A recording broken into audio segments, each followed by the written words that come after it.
Hello and welcome to our YouTube channel Surya classes. तो दोस्तों, आज हम लोग मैथ्स के चैप्टर फर्स्ट की बात करेंगे। मैथ के चैप्टर जो आपका फर्स्ट है, चैप्टर का नाम क्या? वास्तविक संख्याएं। वास्तविक संख्याएं, और हम वन शॉट के रूप में लेते हैं इस वीडियो को कि हम उन सभी क्वेश्चन को इस वीडियो में सम्मिलित करेंगे जो चैप्टर फर्स्ट से आपके आने की संभावनाएं हैं, जो क्वेश्चंस आ सकते हैं। तो इस तरह से हम लोग एक क्विक रिवीजन कह सकते हैं, आप क्विक रिवीजन करेंगे इस चैप्टर वन का। तो चलिए हम पहला क्वेश्चन लेते हैं इस चैप्टर का। पहला क्वेश्चन क्या कह रहा है कि यूक्लिड विभाजन एल्गोरिथम का प्रयोग करके 135 और 225 का HCF ज्ञात करना है। इसका यूक्लिड विभाजन प्रमेय का पहले चैप्टर में मोस्ट इंपॉर्टेंट टॉपिक है यूक्लिड विभाजन प्रमेय का। तो इसी से हम पहला क्वेश्चन लेते हैं। हमें क्या करना है? यूक्लिड विभाजन प्रमेय का प्रयोग करना है या एल्गोरिथम का प्रयोग करके 135 और 225 का HCF निकालना है। तो देखिए, यूक्लिड विभाजन प्रमेय का क्या कहता है कि किसी भी संख्या a के लिए हम a को bx प्लस c के रूप में, या ऐसे आप लिख सकते हैं a को bq प्लस r के रूप में हम लिख सकते हैं। ये हमारा यूक्लिड विभाजन एल्गोरिथम कहता है। अब देखिए, यहाँ पर दो संख्याएं हैं, 135 है और 225 है, ठीक है। तो हम यहाँ a इक्वल टू बड़ी संख्या को हम ले लेंगे 225 को, क्योंकि a को ही हमें तोड़ना होता है bx प्लस c या bq प्लस r के रूप में हमें तोड़ना होता है। तो बड़ी संख्या को ही हम छोटी संख्याओं में तोड़ सकते हैं। और b इक्वल टू हम क्या ले लेंगे? 135। देखिए, ये जो होगा हम लेंगे वो हमेशा बड़ी संख्या लेंगे, और जो b लेंगे वो हमेशा हम कैसी संख्या लेंगे? छोटी संख्या लेंगे, ठीक है। पेशेंसली अगर आप इस वीडियो को पूरे देख लेते हैं तो चैप्टर वन आपका क्या हो जाएगा? कंप्लीट हो जाएगा। अब देखिए, हम a को लिख क्या सकते हैं, यानी कि a को हमें लिखना है bq प्लस r के रूप में, ठीक है। अब ये कितना है? 225, और b कितना है? 135। अब 225 को 135 और कितना, तो हम क्या करेंगे? 225 में 135 से क्या कर देंगे? भाग कर देंगे। तो कितनी बार?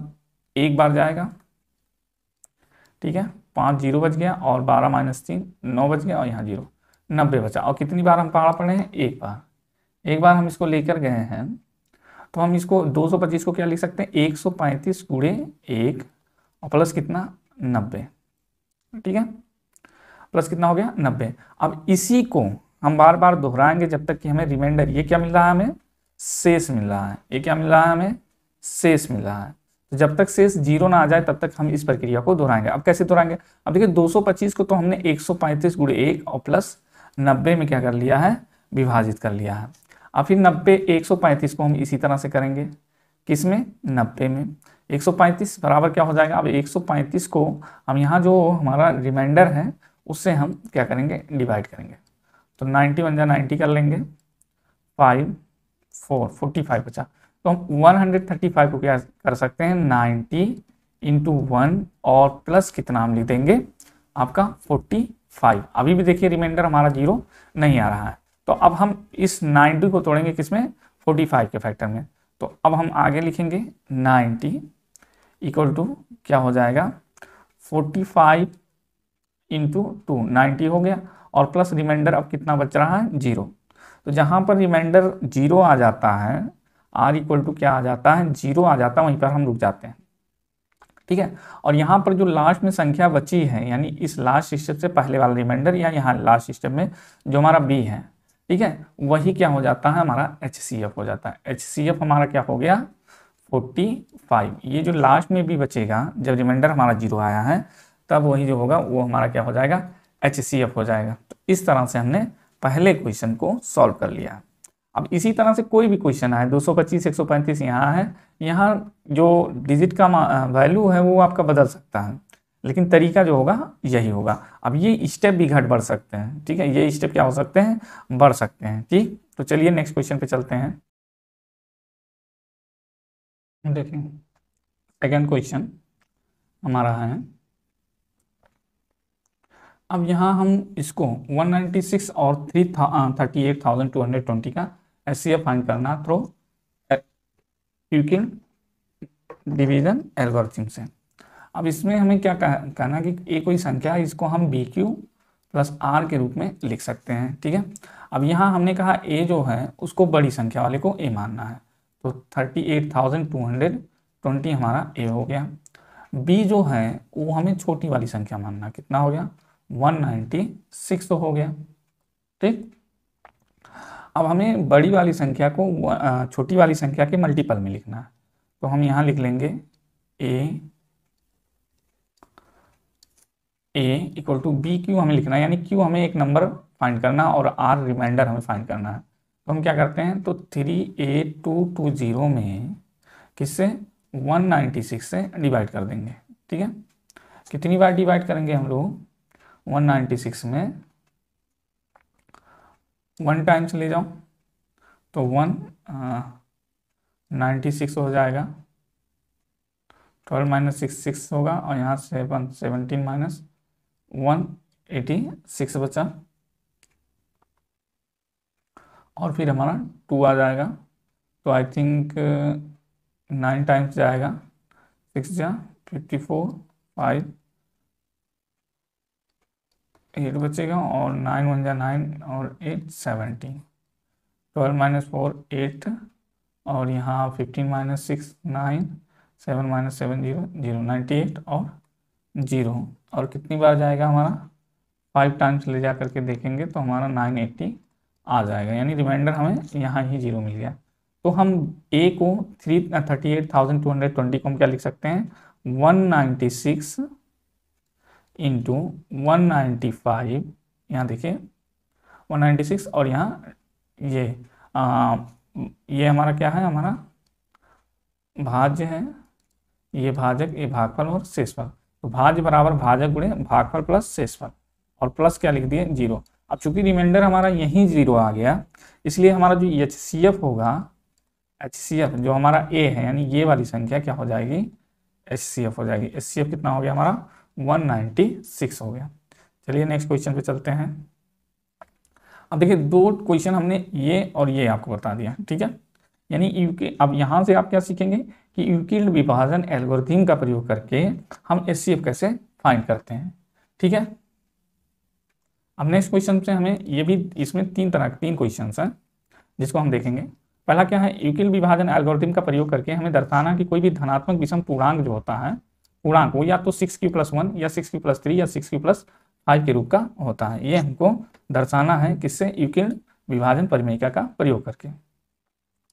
ठीक है, यानी कि हम मान लेते हैं कि ए कोई विषम धन पूर्णांक है, तो ए बराबर या तो 6q+1 होगा, या 6q+3 होगा, या 6q+5 होगा। अब देखिए अभी हमने बात किया, इंपॉर्टेंट क्वेश्चन है, 3 क्वेश्चन इसमें आते हैं, तीनों में से कोई एक आ सकता है। हमने क्या कहा, यूक्लिड विभाजन परिमेयिका से A इक्वल टू हम क्या लिख सकते हैं, BQ+R। ठीक है, यहाँ R की जगह पर या तो 1 होगा, या तो 3 होगा, या तो 5 होगा। B की जगह पर हम 6 रखेंगे, क्योंकि B की जगह पर हमारा यहाँ पूरा 6 है। B इक्वल टू हम क्या रखेंगे, 6 रखेंगे। ठीक है, तो अब देखिए, अब अगर हमारा A कोई नंबर है और उसको हम 6 से विभाजित करते हैं, क्या करते हैं, A कोई नंबर है, यहाँ पर समझ लीजिए, अगर ये कोई नंबर है, इसको हम 6 से विभाजित करते हैं, तो 6 से बड़ा जो हमारा रिमाइंडर होगा वो क्या आ सकता है, 6 से कम ही आएगा, 6 से क्या होगा, कम आएगा। ठीक, और 0 के बराबर या 0 से बड़ा आएगा, 0 से बड़ा या 0 के बराबर आएगा, क्या हमारा R। तो R का मान 6 से छोटा क्या हो सकता है, 5 हो सकता है, 4 हो सकता है, 3 2 1 और 0, ये हमारे R के मान हो सकते हैं। ठीक है, अब देखो, चूंकि हम यहाँ लिखेंगे R जो होगा वो 0 के बराबर या 0 से बड़ा और किससे, 6 से छोटा होगा। और पुनः हम क्या लिखेंगे, क्योंकि अब इस यहाँ पर हम एक पॉइंट लिखते हैं, थोड़ा सा कम लिखना पड़ेगा यहाँ पर। ठीक है, हम क्या पॉइंट लिख सकते हैं, यानी R का मान जो होगा वो 0 1 2 3 4 और 5 हो सकता है। अब चूंकि A जो है, A क्या है, एक विषम संख्या है, एक विषम, यहाँ देखिए विषम पूर्णांक है, विषम संख्या है, इसलिए जो रिमाइंडर होगा, एक विषम संख्या जब होती है तो रिमाइंडर जो होता है वो क्या होगा, एक विषम संख्या होगा। ठीक है, इसलिए R भी विषम होगा। आर भी क्या होगा, विषम होगा। ये आर के जो मान आएंगे इसके लिए, अगर ए विषम है तो आर के मान भी क्या होंगे, विषम होंगे। इसलिए आर क्या हो सकता है, या तो 1 हो सकता है, या तो 3 हो सकता है, या तो 5 हो सकता है। ठीक है, ठीक। और इसलिए हम ए का मान क्या लिख सकते हैं, बी क्यू और प्लस आर के रूप में हमें लिखना है। और बी बराबर क्या है हमारा 6 है, तो 6 क्यू और आर की जगह पर क्या 1, या आर की जगह हम 3 रख सकते हैं, तब हमारा ये क्या हो जाएगा, A equal to 6 Q plus R हमारा क्या आ जाएगा 3। या जब हम आर बराबर 5 लिखेंगे तो ए बराबर हम क्या लिख सकते हैं 6 क्यू और प्लस 5। यानी ए अगर विषम पूर्णांक है तो हम ए को इस तरह से लिख सकते हैं, या तो 6 क्यू प्लस 1, या 6 क्यू प्लस 3, या 6 क्यू प्लस 5 के रूप में लिख सकते हैं। ठीक है, अगला क्वेश्चन देखिए। नेक्स्ट क्वेश्चन चलते हैं, बहुत आराम से पढ़ते हैं। देखिए 1-1.5 घंटा आप रील आराम से देख सकते हैं। ठीक है, लेकिन ये आपके अगर बोर्ड की परीक्षा आपकी है तो आपको अब रील देखना बंद करना चाहिए।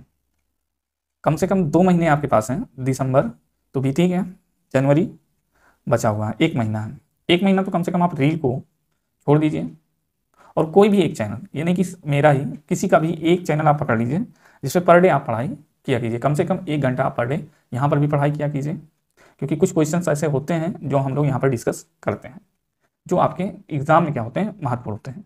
जैसे इस क्लास में ही, इस वीडियो में भी हम लोग क्या कर रहे हैं, रिवीजन करा रहे हैं, और इस तरह से रिवीजन करा रहे हैं कि 1 घंटे की क्लास मैक्सिमम होगी, उसमें आपका एक चैप्टर तो खत्म ही हो जाएगा। ठीक है, तो पर डे एक चैप्टर की तरह अगर आप पढ़ेंगे तो 1 महीने में काफ़ी कुछ तैयार हो जाएगा आपका। चलिए नेक्स्ट क्वेश्चन में चलते हैं।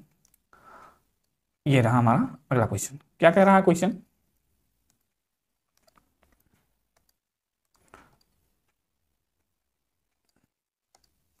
क्वेश्चन कह रहा है कि यूक्लिड विभाजन एल्गोरिदम का प्रयोग करके दर्शाइए कि कोई भी धनात्मक पूर्णांक का वर्ग, यहाँ पर वर्ग यानी स्क्वायर, क्या स्क्वायर, या तो 3m होगा या 3m प्लस 1 होगा। ठीक है, अब मान लेते हैं, क्या करते हैं, मान लेते हैं, माना ए कोई धनात्मक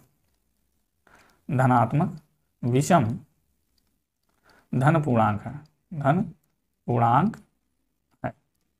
हमने क्या माना कि ए कोई विषम धन पूर्णांक है, और b इक्वल टू, यहीं पर लिखते हैं, तथा b इक्वल टू, अब b का मान देखिए यहीं पर दिया हुआ है, ये जो वैल्यू है ये हमारा क्या दे रहा है, b की वैल्यू दे रहा है, b इक्वल टू 3।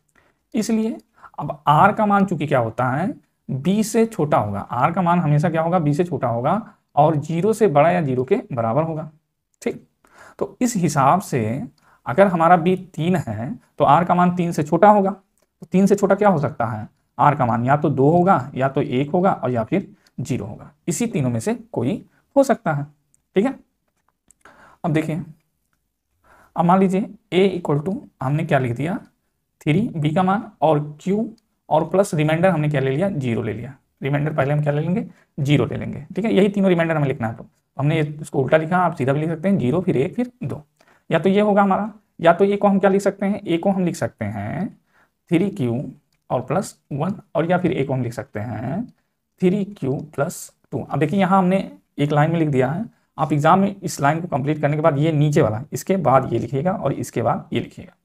ठीक है, अब देखिए अगर हम यहाँ से इस ए का हम क्या करें, स्क्वायर निकालें, ए स्क्वायर, तो हमें क्या मिलेगा 3q और प्लस 0 का होल स्क्वायर, और यहाँ 0 लिखने का कोई औचित्य नहीं है, तो 3q का सीधे सीधे हम क्या करेंगे, स्क्वायर कर देंगे। तो ये हमारे पास कितना आया, 9q स्क्वायर। ठीक है, क्या आ गया, 9q स्क्वायर। ठीक है, अब 9q स्क्वायर को आप क्या लिख सकते हो, 3 इंटू 3q स्क्वायर, 3 3 9 और q स्क्वायर। ठीक, अब इस पूरे वैल्यू को हम क्या मान सकते हैं, कोई संख्या m मान सकते हैं। ठीक है, तो ये क्या हो जाएगा 3 और m। ठीक, अब यहाँ पर आते हैं सेकेंड पार्ट में, हम a इक्वल टू जब हमारा क्या है 3q प्लस 1 है, a इक्वल टू क्या है 3q प्लस 1 है, तो a स्क्वायर इक्वल टू क्या हो जाएगा 3q प्लस 1 का होल स्क्वायर। अब इसको जब हम ओपन करेंगे तो a प्लस बी के होल स्क्वायर से हम इसको ओपन करेंगे, तो ये क्या हो जाएगा a स्क्वायर, तो इस पूरे का स्क्वायर करेंगे तो आएगा 9q स्क्वायर, और प्लस बी स्क्वायर, बी की जगह पर कितना है हमारा 1 है, तो 1 का स्क्वायर 1 ही होगा, प्लस 2ab, तो 2a की जगह पर हमारा 3q और b की जगह पर 1 है। अब ये हमारे पास आगे क्या आ जाएगा 9q² और प्लस 2 3 जा 6q हम पहले लिख सकते हैं और प्लस 1 हम ये वाला 1 हम यहाँ लिख दिए। अब इस जगह से हमें क्या कॉमन मिल सकता है 3 कॉमन है, तो हम इसको क्या लिखेंगे 3q² यहाँ बचा और यहाँ 2q बचा और प्लस यहाँ पर हम ये दोबारा हम इस इतने वैल्यू को क्या मान सकते हैं कोई संख्या m मान सकते हैं, तो हम इसको लिख सकते हैं 3m+1, ठीक है a² को, यानी ये कोई धनात्मक पूर्णांक था और उसका वर्ग यहाँ पर हमें क्या मिला 3m+1, ठीक है। अब देखिए हमारा जब ये वाला लेते हैं तीसरी वाली वैल्यू a = हमारे पास 3q+2 है, तो a² = क्या हो जाएगा 3q+2 का होल स्क्वायर। इसको तोड़ेंगे तो a² यानी 9q² हो जाएगा और प्लस 2ab 2 3 जा 6 2 जा 12 2ab होता फार्मूला a + b का होल स्क्वायर क्या होता है, ये आपको याद होगा बिल्कुल a² + 2ab और प्लस b², ठीक है। उसी तरह से तोड़ रहे हैं तो ये हो जाएगा 2 3 6 दूना 12q और प्लस b² के 2 है तो 2 को क्या लिख सकते हैं 2 दूना 4। अब इसको हम एक बार और करते हैं 9q² 12q और 4 को हम लिख सकते हैं 3 + 1। अब यहाँ से यहाँ तक में आप देखिएगा 3 कॉमन है, ले लेंगे, यहाँ बचेगा 3q² 4q + 1 और प्लस यहाँ 1।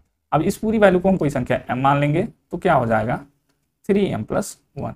और इस प्रकार आपने देखा कि कोई अगर ये धनात्मक विषम धन पूर्णांक है, विषम नहीं, यहाँ पर विषम नहीं है, ये वाला जो विषम है कोई धन पूर्णांक केवल है, ठीक है, गलती से विषम लिखा गया वहाँ पे, कोई धन पूर्णांक है तो हम उसके लिए जो a² का वैल्यू होगा या तो 3m होगा या 3m+1 होगा, ठीक।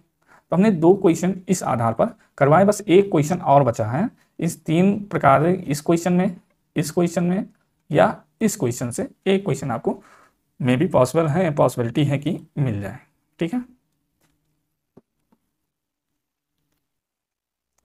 चलिए तो हम लोग तीसरे क्वेश्चन पे आते हैं। ये भी इंपॉर्टेंट है, 3 या तो ये और या इन तीनों क्वेश्चन में से एक क्वेश्चन को पूछा जा सकता है क्वेश्चन, क्योंकि पॉसिबिलिटी है। क्या कह रहा है यहाँ पर भी बात वही है, यूटिल विभाजन की ही बात हम कर रहे हैं पहले चैप्टर में, वास्तविक संख्याएं, तो यूटिल विभाजन ही इस पहले चैप्टर में पूरा सर्वा है। इसका प्रयोग करके दर्शाना कोई भी धनात्मक पूर्णांक, वहां पर वर्ग था और यहाँ पर क्या है घन, घन मतलब क्यूब, जो क्यूब है वो या तो 9m या 9m+1 या 9m+8 का रूप का होता है, ठीक है। अब यहाँ देखिए मान लेते हैं हम, माना a कोई क्या है धन पूर्णांक है, क्या है धन पूर्णांक है, माने हम क्या कि मान लेते हैं a कोई धन पूर्णांक, b का वैल्यू क्या होता है, b का वैल्यू आपको यहाँ से मिलेगा, b का वैल्यू जो मिलेगा वो यहाँ से मिलेगा, ठीक है। और r का वैल्यू आपको पता ही होगा b से छोटा और 0 से बड़ा या बराबर, तथा क्या हो जाएगा b = हमारे पास कितना आ गया 9। तब जो r होगा वो क्या होगा, r क्या होता है b से छोटा होता है और 0 के बराबर या 0 के बड़ा, तो 0 1 2 3 4 5 6 7 और 8 तक हो सकता है, ठीक है। 9 नहीं होगा क्योंकि b का वैल्यू हमारा 9 है, ठीक है। अब देखिए आगे हम जब मान लेते हैं पहला केस, हम a = bq + r के रूप में लिख सकते हैं a को, तो जब r = हम पहले क्या लेते हैं 0, तो a बराबर हमारा क्या आ जाएगा, b की जगह पर हमने क्या लिया है 9, ठीक है, और q और r की जगह पर हमने क्या ले लिया 0। अब इसका हमें क्या करना है घन करना है, घन की बात करना है तो घन कर देंगे, तो हमारा घन करने पर आ गया a³ = 9q, 0 की कोई वैल्यू नहीं है यहाँ पर, तो इसका क्यूब। अब ये हो जाएगा जब 9 का क्यूब करेंगे तो 729 क्यूब होगा। अब यहाँ से हम क्या करेंगे, इसको लिख सकते हैं 9 × 81 क्यूब भी लिख सकते हैं, और इस 81 क्यूब को हम क्या लिख सकते हैं कोई संख्या m लिख सकते हैं, यानी अगर कोई धन पूर्णांक a है तो उसका जो क्यूब होगा वो 9m के रूप का होगा। ये बात यहाँ से हमें क्या होती है कंफर्म होती है।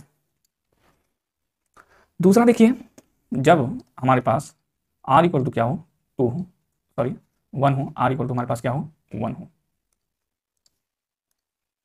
r = 0 ले लेते हैं 1 लिख देंगे, तब क्या होगा a = आप लिख सकते हो b की जगह 9, q की जगह q और r की जगह 1।